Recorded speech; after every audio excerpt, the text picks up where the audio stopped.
All right, welcome to Yakima Southwest Rotary. I have Steve Altick for invocation. Steve, do you want to come up? Use the mic.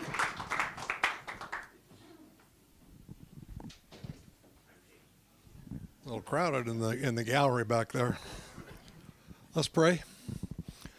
Heavenly Father, we 10 days into a new year, and we just want to thank you for each day and what you have for us in the new year. Thank you for each member who's here today. Thank you for this club and the opportunities you give us. And we pray that you'd lead and guide, and pray for our program today and our time together in Jesus' name. Amen. And join me in the pledge. I pledge allegiance to the flag of the United States of America and to the republic for which it stands, one nation under God, indivisible, with liberty and justice for all. Thank you, Steve. You can take a seat. Joe, do you want to do you come up here and do it with the mic so our friends watching online, we are live today, folks, so watch what you say. Hey, so Nicole, Britt has a couple guests.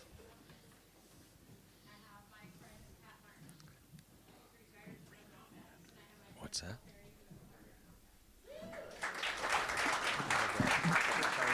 Welcome, Pat and Valerie. Thank you. And Raul has a guest. I do. I have my daughter who graduated from University of Notre Dame 6 years ago, and I'm lucky for her to work with me at the agency for the last 2.5 years. And I want her to join the club, but we'll see what happens. Welcome. And Aaron has a guest. Aaron has a guest. Aaron? Hi, I have with me today Commissioner Shane Silverthorne. He is a commissioner in the Yakima County Superior Court. Welcome, Shane. Thank you.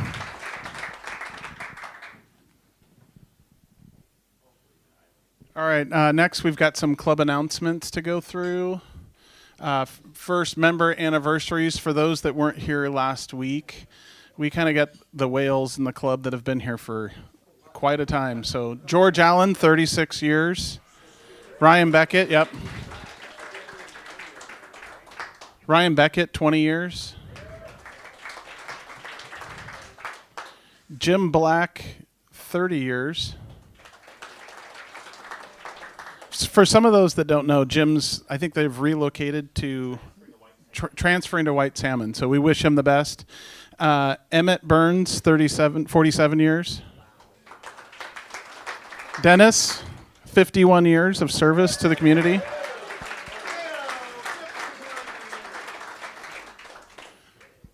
I've got Tom Robert, 26 years. Thank you, Tom. Craig Sunquist at 38 years. Hopefully Craig can watch us online. So thank you, Craig, for your service. Margaret Ruiz, 16 years. And then founding member of the Rotary Club 54 years ago, Hank Heffernan. There we go. Thank you, Hank. And Dennis. And Emmert. And George. And Craig Sunquist. Thank you, guys. That was pretty awesome to run that report and put it up on the slide. Birthdays, Jennifer Hawks Conwright just celebrated on January 9th, and then Raquel's coming up on the 14th. Happy birthday.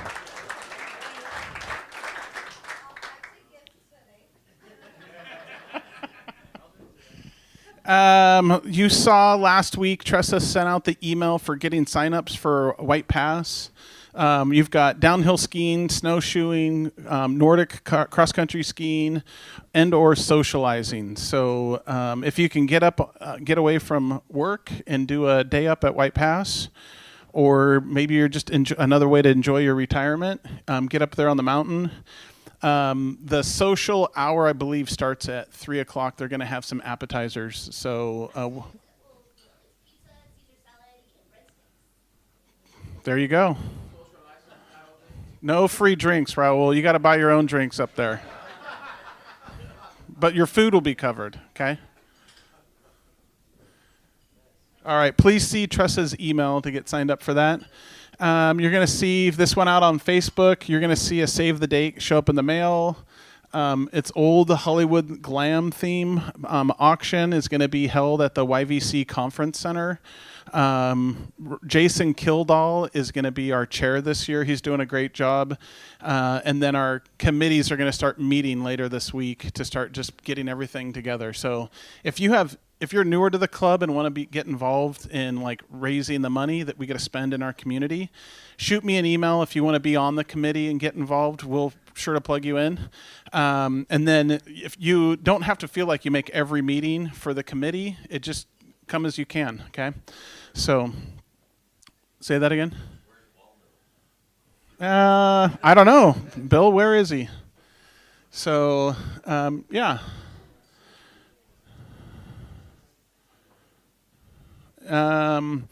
The board had our monthly board meeting today. We didn't have a ton of business last week to meet on.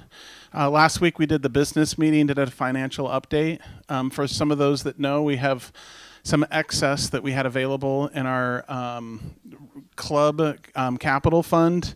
We have made approved a $25,000 contribution to Memorial Foundation's Champs campaign. Tressa, do you want to just share about that really quick? Or Tressa, you're the chair. Okay. Okay.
Cool. Thank you.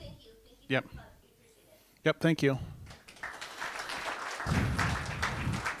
Imagine Scholar, which many of you are aware of. Imagine Scholar is a program to help get kids become successful when they go to the next level at college. Corey Johnson founded this program. I believe it's been going on for probably 10 to 12 years, Bruce. They have outgrown. They've had great success. They have members coming back, getting re-involved, re-engaged in the community. And so with that, they're outgrowing the space. They want to, then they're creating some entrepreneurial space, some social projects within the community and programs that members are coming back and doing. So they're doing an expansion, a capital improvement, creating a larger building that can house up to, I think, 250 visitors versus right now they're busting at the seams with just around 50 on a daily basis. So the board approved a $5,000 towards that, and we're hoping those funds will be matched. There was a downtown member willing to match up to, I think it was $32,000 of Rotary matches. I would say if you have interest in wanting to participate in that, I believe those dollars could potentially be matched as well. So I would say reach out to Bruce Willis or myself, and I can connect you with the folks at Imagine Scholar. So thank you, Bruce, and thank you, Imagine Scholar, for the work they're doing.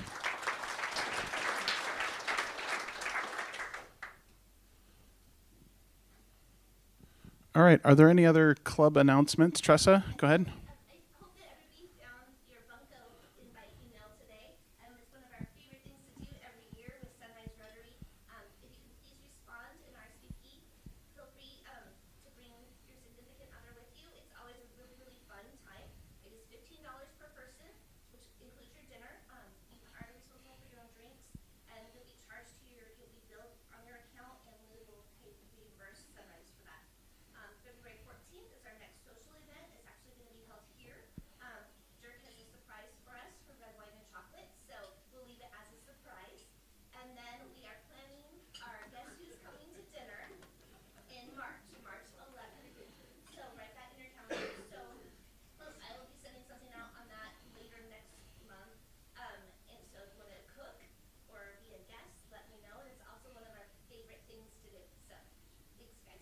Thanks, Tressa.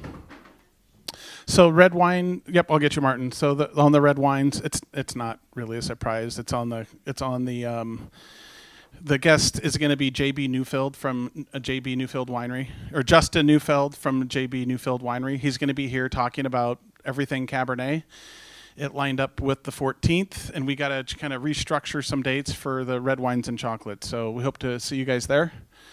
Raul, might be some free drinks poured, okay? Martin, you had an announcement. Do you want to come up and just speak into the mic so people online can see it, or do you want to talk louder? Okay. If you want to listen to this announcement, you should be here. All those people online. Okay, go ahead, Martin. But what I do want to do is share some information and ask for help. On your tables, I've put out just two informational notices. So YVC, which is a great educational institution here in town, they have a foundation that provides scholarships for students, and it's actually tremendously impressive. I think last year there was about $500,000 of scholarships given out to students there. So my ask for you is, if you have a son, grandchildren, friends, that if you could pass the word out that the scholarship applications are open through the end of February, and the scholarships range from $200 up to, I think, minimum size $3,500. Yeah. So there's lots of money to be had. It's a great school. Also, if you are able to share that information at your place of work, maybe spread the word. Appreciate that. Thanks, Martin. Yakima Valley College Foundation scholarships. So great, thank you. Any other announcements for the club? Okay, with that, I think I have Emily Jameson coming up to do Sergeant at Arms.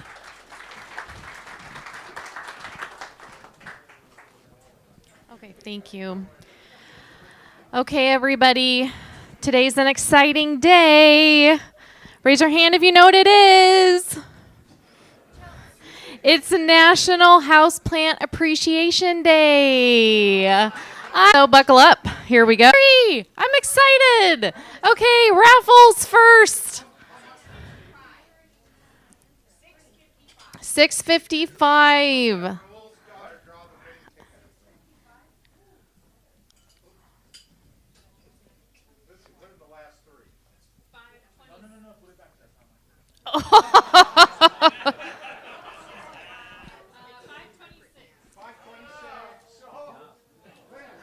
Who has it?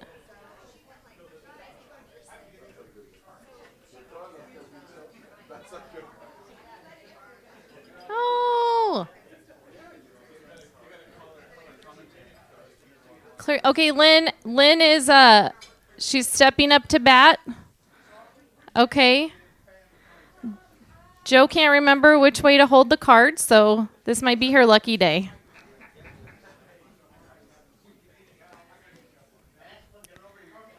She's carefully selecting, and the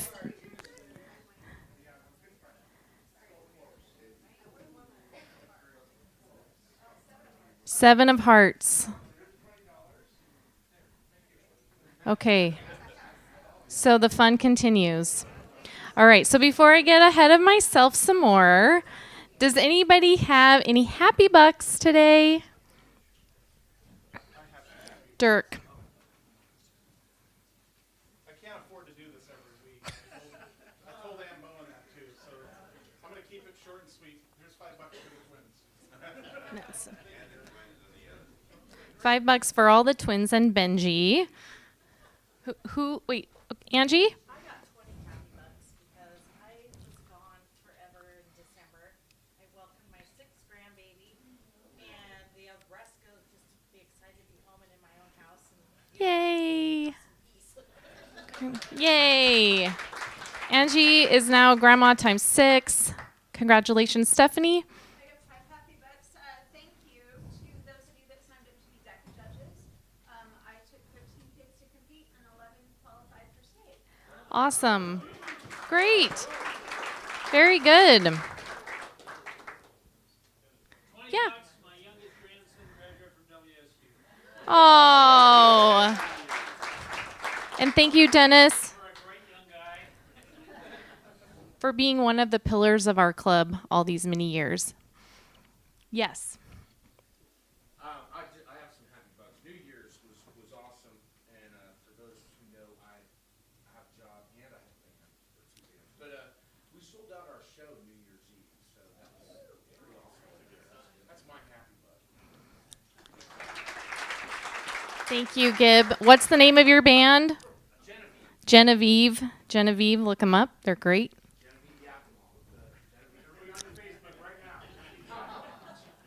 Josh? I have a happy buck. My wife and I got away for a fun little weekend in Scottsdale. Had some vitamin D, enjoyed the weather. And I have one happy buck left because I got home to a defunct furnace and had to replace that.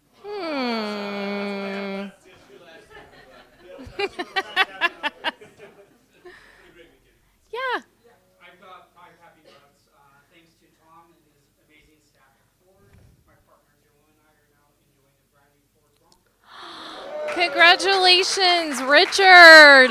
Tom. Tom. Are we rolling right into shameless plugs? Richard, he texted me on Friday and came in with his partner Joseph on Saturday. Exciting. Shameless plug.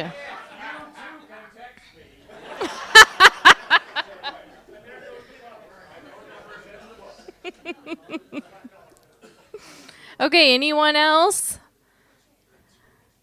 All right, you guys are great. Shameless plugs? Okay. Gib? Okay. Along with that, my trio is playing at Whistling Jack's on March 4th. And man, their food is incredible. It's not my book, that's Whistling Jack's. I'll ask them for some money. Whistling Jack's, March 4th. What time? Whistling Jack's, yeah, that's right. Yeah, Whistling Jack, 8 o'clock, March 4th. It's a Genevieve trio. Okay. Show up. Enjoy yourselves. Okay. All right, everybody, the moment you've all been waiting for, houseplant facts. Okay, so it's after my third fact. Okay. The practice of indoor gardening dates back to ancient times. Initially, in ancient Egypt, India, and Chinese civilizations, pot plants were used in outdoor settings in courtyards. Fun, huh? Okay, here's the next one. The practice of growing houseplants gained momentum in the 17th century when an English agricultural authority named Sir Hugh Platt wrote about the possibility of cultivating plants indoors. Soon after, glasshouse and greenhouses were built in England and other areas to showcase exotic plants. The oldest houseplant is over 248 years old.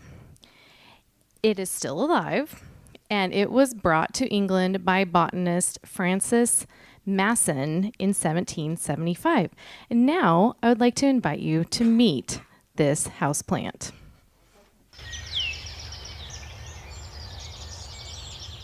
Rainforests occupy only about 2% of the world's land surface, but they contain over 50% of the world's species.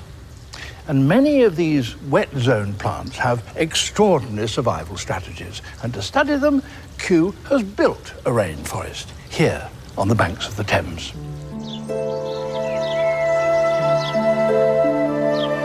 This is a rainforest like no other. The Palm House was constructed in 1844 from over 200 tons of iron and 16,000 panes of glass. No one had ever built a glass house on this scale before, and to do so the architects borrowed techniques from the shipbuilding industry, which may explain why the Palm House looks like the upturned hull of a ship. Its purpose was to provide a home for the tropical plants that Victorian explorers brought back from their adventures in the tropics. It was an engineering wonder of the age. And it is still a botanical wonder. Most of the plants at this end of the house are kept in pots, as they would have been in Victorian times. And this is almost... The suspense.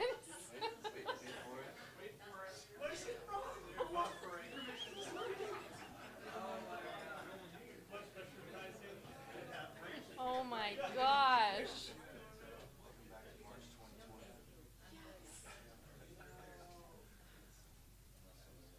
Oh, you guys. Okay. Okay, yes.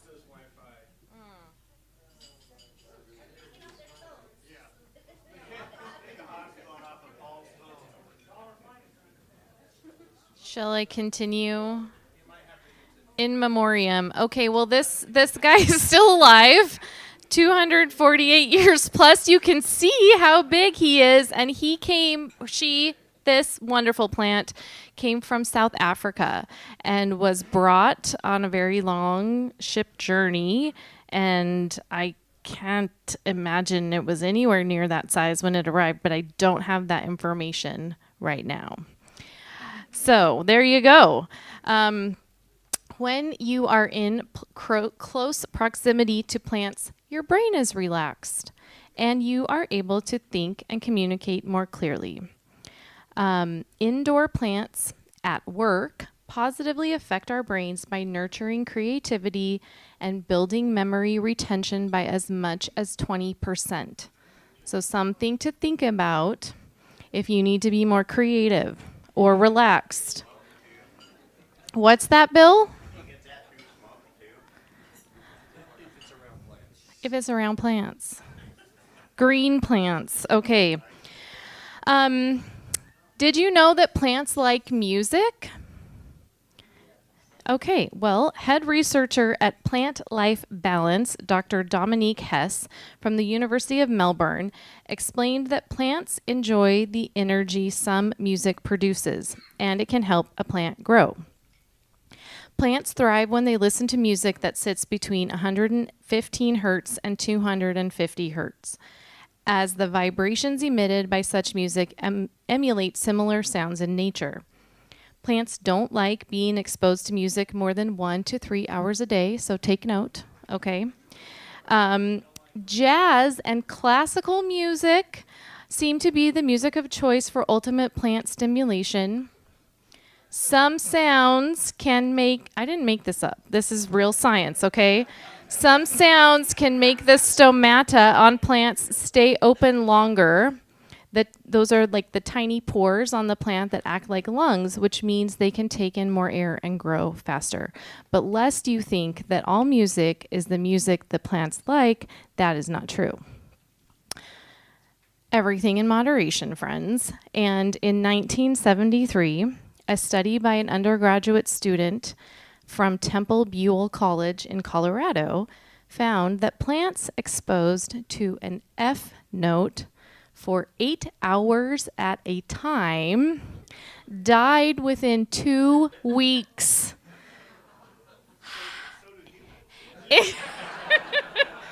Shocking, but true. While contrasted, plants who were exposed to a similar note, we don't know which one, but a similar note, for just 3 hours at a time were much healthier than plants who were not exposed to any sound at all. So the moral of the story is, play some nice music for your plants, 1 to 3 hours a day, not just the F note. And now, the moment you've all been waiting for. If you own a house plant, please pay $1. If you do not own a house plant, please pay $2 and consider getting yourself a house plant. Thank you. Thanks, Emily.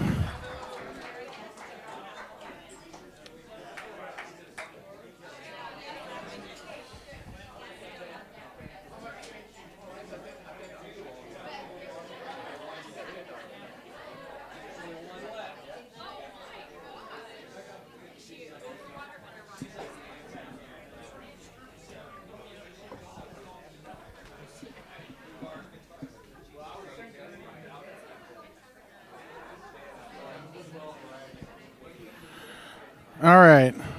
I don't know how many of you, when she first started that talk, she mentioned a pot plant, and I thought, whoa, where's this going? 2 letters. All right. So thanks, Emily. Up next, I'm going to have Emily come up. No, I'm just kidding. That was her YouTube channel. Next up, I'm going to have Tom Sparling come up to introduce Phil English, also known as Mr. or Coach English. So, Tom, take it away. Thank you, President Dirk. Boy, the things you learn at a Southwest Rotary meeting, huh? Who knew? F notes, bad. Bad for plants. So anyway, it's my pleasure to welcome to Southwest Rotary Phil English. Phil English, he's a biology teacher and track and field coach at Eisenhower High School here in Yakima. Phil grew up in a small village in Cullen, County Tipperary in Ireland. He started running when he was 13. He went on to represent Ireland in international competitions in both junior and senior high.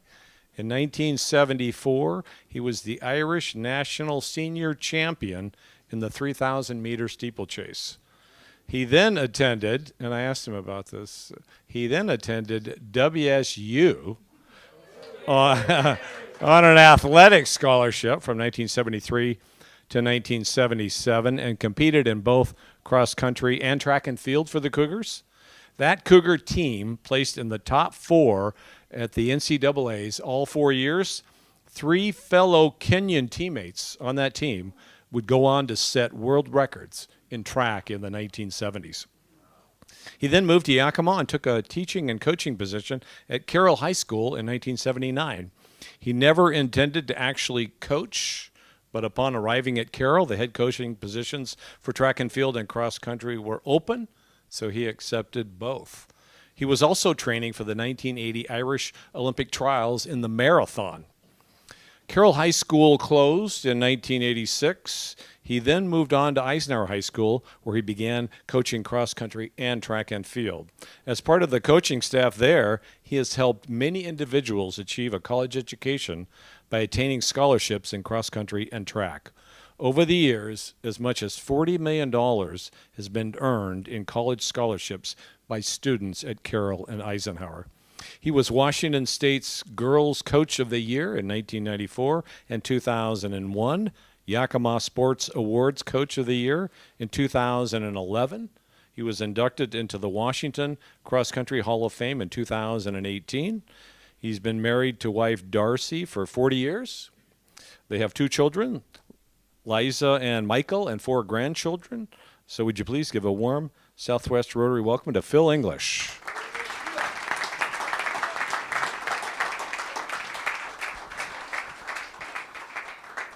It's great to be here. David Attenborough and that plant. That plant never met my wife. I've been to Kew Gardens, and it's a great place. So I want to get something straight here. It's the middle of winter, it's 5 o'clock at night, and you've all come out to listen to some old Irish fart tell you about coaching. Have you no homes to go to? Really? Oh yeah, Raoul, your name has been mentioned more than once. All right. So, you know, I don't want to talk that much about coaching. I try to mix this up with something that you relate to. Being here is like, you know, a lot of familiar faces, some former students, people that owe me money. I'm glad you're here. Oh, yes. This young man here was one of my students, and he failed to turn in an assignment. At least I think so. I'll find it someplace. All right, sounds good. But you know, well, thanks for the invitation. I thought there'd be like 3 or 4 people here, you know, and that this would be I've been told that, you know, I've spoken at the Sunrise one. Oh my God, really, Sunrise? You couldn't put enough coffee and get, you know, to get that thing going. Then the daily one, but I'm told that this is the fun one. You know, is that right? Yeah. So let's see how that goes. So I dislike the word coach. I'm rarely called Coach English. Most of the time they call me Mister. And it goes back to a long way. So when I hear the word coach, I'm thinking of the French term Lamaze classes, you know, childbirthing classes. My wife fired me from that class. Because, you know, I'm a biologist and I teach anatomy. Listen, women have been producing babies for, you know, millions of years. What on earth could I contribute to that? And she did not like my attitude. She fired me. Okay, so just saying, I think I went once and that was it. She found somebody better, but she didn't like my coaching, so I fired from my first coaching job. You know, it's, you know, going into coaching per se, you know, I'd like to see it as viewed as teaching more than coaching. And because, you know, you have to have a lot of trust if you're serious about it. And just massive amount of hours go in. But so that's the first thing that has to be established. You know, I mean, trust between the athletes. And kids are, you know, they'll see very, very quickly, are you serious about this? Do you want them to succeed? And, you know, I've been doing this for close to 45 years. And there's one thing that's remained constant. Kids want to be successful. They do. They just want to be successful. Many times they don't know how, but they want to be successful. And even in this day and age with all social media and all the rest of it, that hasn't changed. That just hasn't changed. So, you know, we may have to find other ways of reaching them now with the social media, but the basic plan stays the same. You know, I intentionally stay off of social media. I don't own any social media account whatsoever. For the simple reason, it's not that I have anything against them per se, but it would just take so much of my time. Because, you know, my time is incredibly valuable because we're just going from one end of the day to the other, you know, with questions and teaching, and you're trying to make the best possible decisions that you can.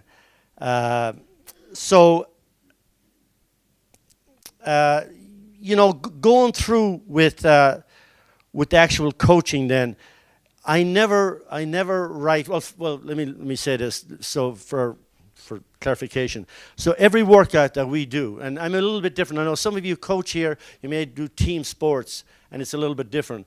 But there's a team aspect to the running and the track and field aspect of it as well. But every workout is written down. There's nothing that is you know, everybody knows exactly what's going to happen that day. And I never write workouts ahead of time. By that I mean I never let kids know. They don't know what the workout's going to be. Because kids, I mean, they're very, very serious. They could freak out about us. Oh my God, this is going to be just a killer workout today.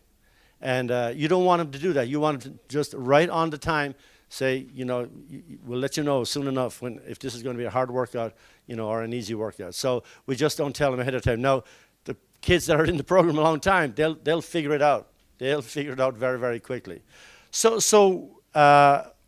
what's the gist of going forward in you know, in all athletics and coaching and so on? I mentioned trust, but then there's got to be a long-term plan. The day-to-day grind of training it's a grind. There has to be some huge motivation out there. And the kids that I coach, a lot of them, the ones that are good at it, that are really serious, the big step is going on and competing at the college level. Now, some of you here, I know that you've competed at the college level. And if you have, it is an incredible experience. It is totally different competing at the college level, especially at a high level, than, say, going to school as a normal student. It's a whole different atmosphere altogether. And you view things, you know, quite different. My time at WSU, it was a great time. We didn't know it at the time how good the team we had. And, you know, every year you'd show up, there may be a new athlete there, and, you know, some of them, you know, they went on to set multiple world records and so forth. But it was a great experience. But I learned a lot, you know, from it. There was never any coaches meetings. The coach, John Chaplin, some of you may know him. I mean, there are different nationalities from all over the world. I mean, we're all type A personalities. We don't need motivation to beat the University of Washington, which we always did. So that Oregon was a different story. We split a few with those guys, but so we didn't need to be told what to do, because that's the type of team it was, and it was some incredible times now looking back. You don't, because you're in the middle of it, you really don't know what the time is. So I remember when I accepted the scholarship to WSU, I was telling Tom there, it was actually the exercise physiology department that brought me to WSU. I had no idea how good of a track team it had. No idea. I didn't even know where it was. So I remember, John Chaplin, he tells this story different, of course. He arranged for a specific phone call at this time. He says I kept him waiting for forever, which is possible. But anyway, because we didn't have a phone ourselves. But when I accepted the scholarship, that conversation was about 45 seconds. Going to WSU. So I go home and tell my parents, my mother wasn't super happy. So I get out this atlas. I'm 17 at the time. I'm going up and down. I said, well, I know some of the states. Even back then, the western states, some states were better known than others. So I started on the East Coast going up and down. Where the hell is this place? I knew about Oregon, knew about Washington. And so I go down, I'm going up through California, Oregon, and then there's this Washington State place. I said, Jesus. So I'm looking at this map, 3,000 miles to New York, another 3,000 miles across the country. So I'm 6,000 miles away from home. So my parents never understood one thing. When I get to New York, when I'm coming back after summer break, I'm going to be halfway. I give up trying to explain to them. There's no way. They thought I went to school sitting right next to the President of the United States. So I gave that up. I'm done with that, because it was just beyond their comprehension. So, but it was a great experience there. Most of us here, we're products of our past. So, I never really had a formal coach per se. The formal coach was probably John Chaplin at WSU, and then of course he's handling people from all over the world competing. But very, very structured. And that was just the beginning of Nike, so on, and that company. And I remember looking back at it now. I mean, I must have been just nuts to do this. So the NCAA championships were in Penn State, and we're in College Station there. So we came back. We finished very, very close to UTEP. They beat us from the championship by about half a second per runner. And one entire wall of our hotel room, floor to ceiling, is shoes, boxes of shoes. And so, all the members of the team had this. Oh, well, what are we going to do with these things? So, BYU were down the hallway and said, hey, listen, take these. Because all products then were trying to get on board. It was just the beginning of Nike and so on. And last year we had a clinic up at White Pass, and I'm brought Coach Chaplin up there, and he's 82, was an Olympic coach at that time. And so we're just talking, and I see he opens the phone. He's looking for a phone number, and in that phone number, in his dial, up comes Phil Knight's number. Oh, I said, "Hey, Coach, I got to have that. I got to have Phil Knight's number." He said, "No. He wouldn't hear of it." So his cell number. He wasn't buying it.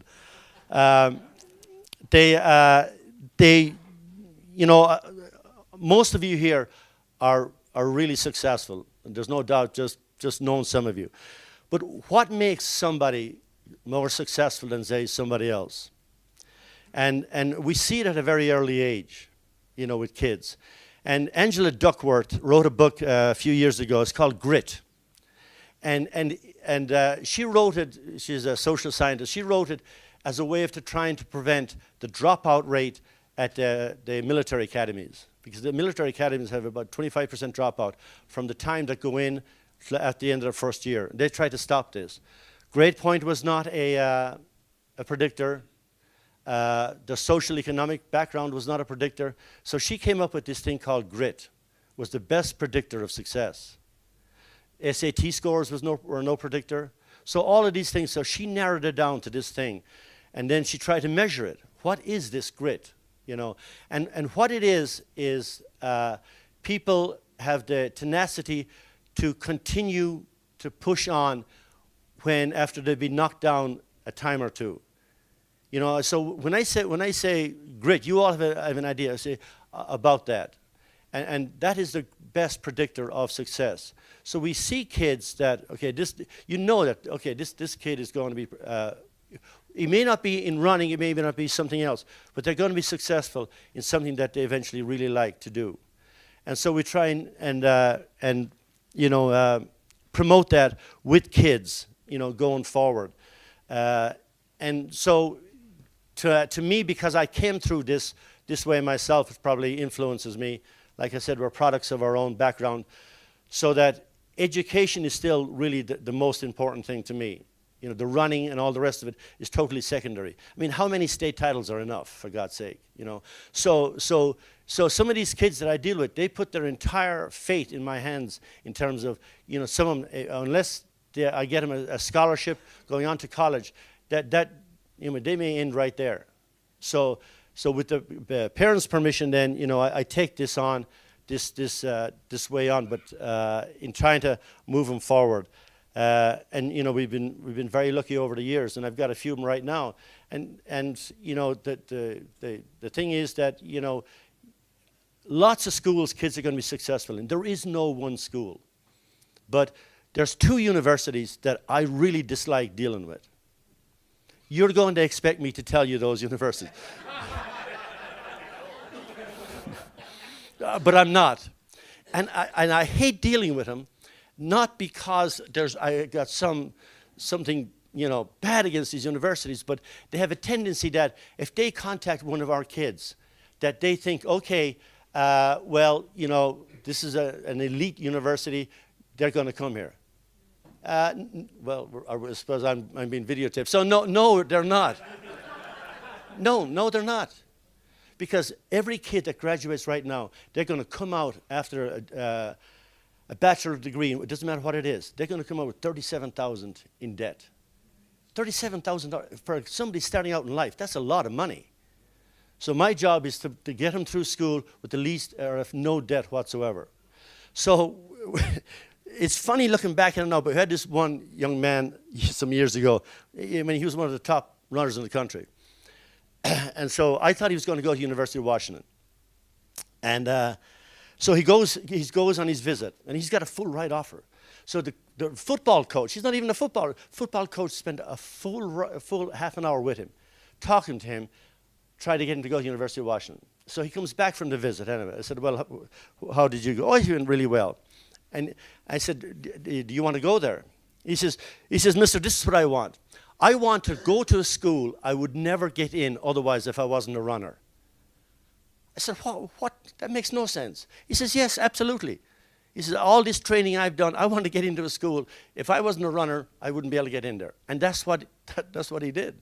He got into a school he would never have gotten into otherwise. But the rationale that he was using, I'd have never used that. Was it University of Washington? Of course not. So and it wasn't WSU either. Both of my kids went to the University of Washington.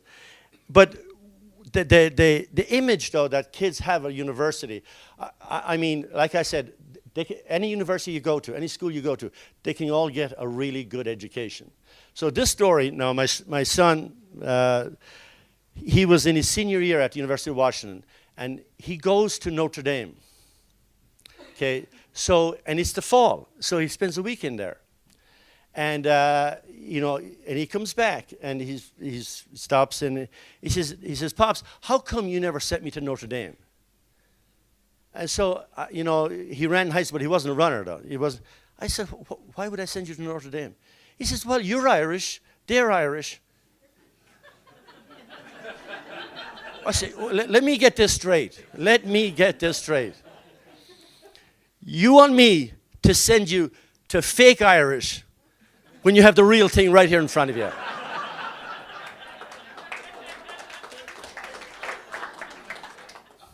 Yeah, that was the end of that conversation right there. but we talk about it. But so, and what was the big draw? I asked him this. I said, what was the big draw? He says, Pops, I saw Joe Montana riding down the middle of campus on a bike. Well, I said, good for Joe Montana. But I'm not sending you to Notre Dame. So, but they have this image, and it's not always a healthy one. You know, you have to look at the economics of it. Say, hey, this is the best fit for you. You have to look at the big picture. Now, some of you may say, well, you know, you control this, where they go. No, you always leave it up to the kid. My job is to make things available to them. But you never say, hey, I've never said, I think you should go here. That is a real bad mistake, because 1 month, and you think back in your own college, 1 month after you go away to college, you're going to hit a period where you're going to you're going to be homesick and all the rest of it. And if they say, hey, well, you know, I really didn't want to be here to begin with, you know, then that's going to be magnified. But the changing environment has you know, at the college level has changed a great deal. And the last Rotary, the one in the middle, I was asked this question: what am I most proud of, you know, in my own career? I tell you one thing that and I'm not going to pick any one kid. The thing that I'm really glad to see is the equity in women's sports across all levels, high school, college, and the pros. So I was thinking of this. I was telling in a call to Ireland this year. I was talking to the guy I grew up at, and I was 17, and we're all brought into this training group right after Christmas and New Year. And you know, so the year is the winter of 1972. So you know, all the top juniors, we were all going to go to the States, you know. But this one girl, you know, she was 15, and she was already competing on the national senior level. So this fellow by the name of Phil Conway, he was a hammer thrower at Boston College. So she raises her hand. You know, it was like an open session, and she says, "Mr. Conway, do you think the day will ever come when girls can go to America on scholarship?"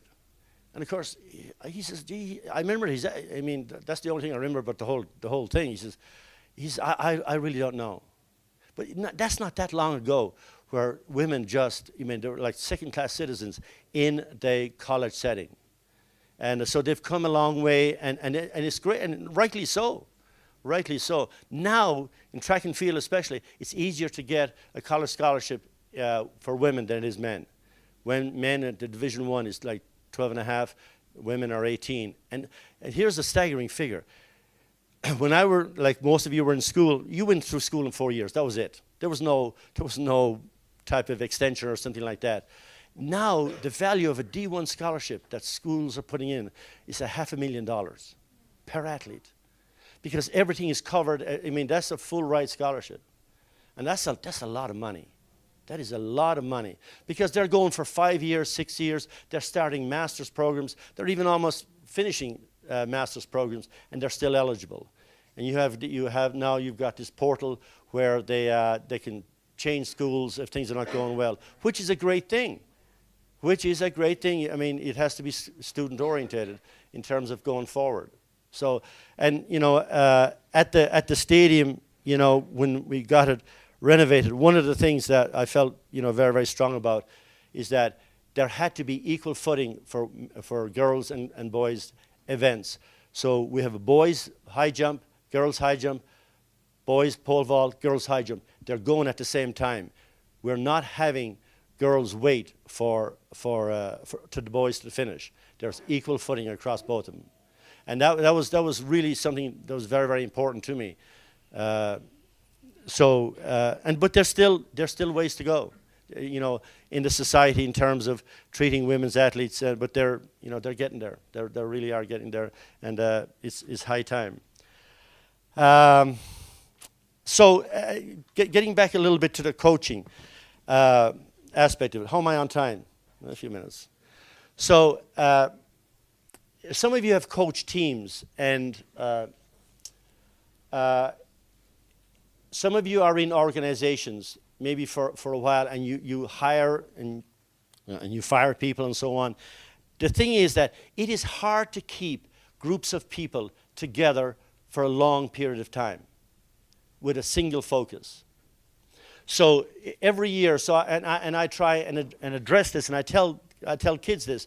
Once a team is going into that season, we've got about 3 months of the actual participation.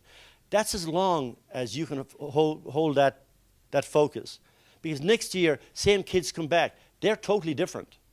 They've matured, and it's the same with adults. It is very difficult to keep people together with a single focus. And I see myself as growing with a team.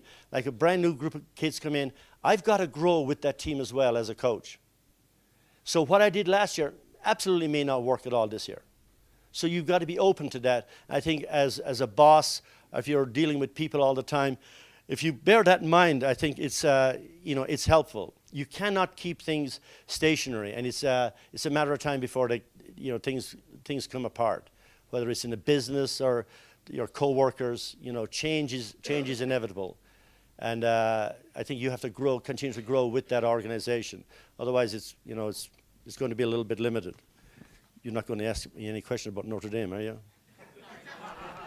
Yeah. They didn't recruit me, so they're.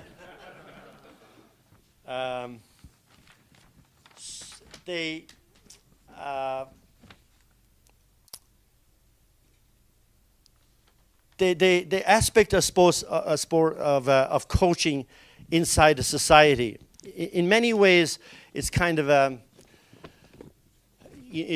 has got an outside role, an outsized role, I should say, in terms of that.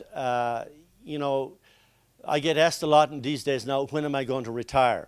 And if I'm going to retire from teaching, am I going to continue to coach? No, teaching is incredibly rewarding. I see no difference between teaching and coaching, at all on this, because you're dealing with the same types of individuals. You're trying to teach them something that's whether it's coaching or something else. I see no difference between those two. I've got a few minutes left. Any questions I can answer? Any? Okay, one of my former high jumpers. Go ahead, Dirk. After coming back to Yakima and seeing the success that you had, I didn't realize it at the time, but when we turned out for track, you had the best gear for the athletes. You had the best equipment. Can you talk about your fundraiser program or what you did that was so special to support all those kids over the years?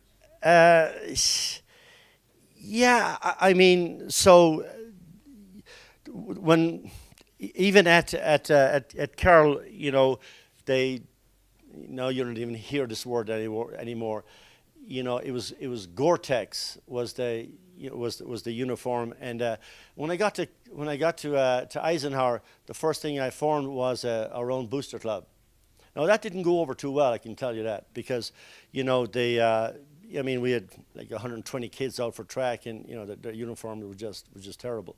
So you get people that are successful, and I say, hey, I need this much money. So and you just go out and raise the money, and then you call these individuals that can fund it. And they're more than happy to do so. One of the we have change in demographics inside Yakima. So one of the things right now that I've always felt like, so money is going to be no issue in terms of you participating. So that means everything is going to be provided. Shoes are going to be provided. So we're going to make sure that cannot be, because what is $20 to one individual, that is a make or break for somebody else. And you don't know what type of hardship that's going to put on a family. You just don't. So we don't ask. You say, hey, we got a pair of shoes to fit you, and it doesn't matter what, they're yours. And you cut deals along the way. I mean, one of the things that we have the small school state meet here this May, 1,600 athletes. That stadium for 2.5 days is going to be just packed with people. But so when we sold the bond on that, this was always part of it. But the promise was that the state meet would try and get the state meet back. Now that's easy. That's not as easy as you think. But it had to have lots of steps along the way. So one of the things that we were deficient in was the hurdles. Now the equipment at the stadium is top class. So, and it's out of UCS, and it's an East Coast brand. But these are the same people that put on Olympics and Olympic trials and so on. But a few years ago, so I wanted to get these hurdles, and so I contacted the head guy back east, and I said, listen, you have great hurdles. What about cutting us a deal on these? And he says, what's your deal? And I said, what about half price? he said, no, there's no way. And each of these hurdles, there's 90 of them, and they're $500 a piece. I said, no, come on. And he says, I said, this is what I'll do for you. He says, we have a set of hurdles down at the University of Oregon, and there's a rival company that when you see a meet like at the World Championships like this past summer down there, and he said, we have to get those out of there. They're going to say the University of Oregon on them. I said, I don't care. As long as they're good hurdles, we'll take them. As long as it doesn't say the University of. Okay. So, no, I'm just kidding. Well, not really. So we make this deal anyway. So it gives them, which is a huge savings for the district, huge savings. So he calls up maybe 2 months later. He says, Phil, I gotta renege on that deal. I said, no, there's no reneging on that deal. He says, I can't give you those hurdles. They've changed the sponsorship down there. We're actually keeping them at University of Oregon. I said, oh, I don't care. We need those hurdles. He said, listen, I know I made a deal. I will send you a brand new set of hurdles with Yakima on them, still at the same price we agreed upon. So those are the types of deals that you deal. And because it's not, I mean, they knew they're trying to sell a product, and they're trying to promote the sport as well. So these are the types of things that you get. Now, I'm sure Tom will be glad to have a new vehicle at Valley Ford. He'll probably be glad to honor that deal as well, half price on all vehicles. I don't see Tom clapping. Anyway, so yeah, thanks there for that. But that's so. You mean we've got a really good situation as well. But so a lot are given to the kids. But one of the things we've started there the last three. This is our third year doing it. So we run right coming into Thanksgiving. We have about 50 kids that are homeless at Eisenhower. So we provide Thanksgiving dinners for these families going into. So this is one of the things so the kids know that they need to give back to the community as well. So these are to the families. We obviously don't identify them by those, but that's been very, very successful, and is definitely worthwhile as a community. And the kids are glad to do it as well. And that's a lot of sponsors cover the cost of that as well. Any other questions? Really? What do I teach? No, God, no. No. So I teach biology, honors biology. And then a number of years ago, about 25 years ago now, I started an anatomy physiology class, and that's college level. That get credit out of Eastern on that. So that's a fun class to teach. So I mean, so when you're exposed to, I didn't know what I wanted to do at when I went to WSU, but I got into this anatomy class, and I found the memorization of bones and muscles. I said, this is fairly easy. I can handle that. So I got a liking to it. But I won't tell you that back then there was I won't go into anatomy stories, because you probably have some dinner to eat when you go home. But yeah, those are priceless years at WSU. I had a great time there. So great teammates. Yeah, thanks for the question. Anything else? Who's a coach you look up to that really does a good job teaching young athletes? I tell you the way inside the state of Washington, there are some great high school coaches. They're really, really good. The reality is that you go to the college level, you know, there you could pick a few dozen high school coaches that would do a better job at the college level than college coaches, because they recruit, and they just, you know, they'll recruit a kid just based on time. But the problem with that is that they expect that particular person to, you know, continue to increase or get better at a set rate. And that doesn't happen. That's not human nature. So they don't look at things like technique and all the rest of it. And this is something. So I suppose one of the things I brought from my science background was to bring science to coaching. And I think we've done that, and I put on a lot of clinics, and I'm glad to see a picture of White Pass up there. I know that place like the back of my hand. But without snow, though, without snow. Yeah, I wouldn't. I get lost up there with snow if I was up there with snow. We have camps up there during the summer. So there's no one. There's probably no one coach per se that you know, that I look up to. I think everybody has to find their own way of coaching. You know, you have to be true to yourself. I mean, if somebody tried to adapt my ways, it may not work for them with their personality. I mean, it has got to be. You got to be true to yourself, because if you're not, kids will figure it out really, really quickly. Okay. Again, guys, it's great to visit with so many of you. I've enjoyed this. Do you want to know those two universities? No, I wouldn't. No. Yeah. All right, thanks, guys. Thank you, Mr. I can speak firsthand. When I was at Eisenhower as a class of '96, I think we had at least 4 track and cross-country athletes that got full ride scholarships. I believe it was 2 girls and 2 boys. And I remember I was talking with Chris Schaefer later on, and I said, "Chris, what was it?" And he said, "You know, Mr. just sat us down, and he said, if you put the time in, if you put the effort in, you can get a scholarship." And lo and behold, he was one of those that got a full ride to the University of Colorado. So huge impact on kids in this valley in running and in as a teacher as well. So thank you, Coach English, Mr. English. So with that, if there's nothing else, our meeting will be adjourned.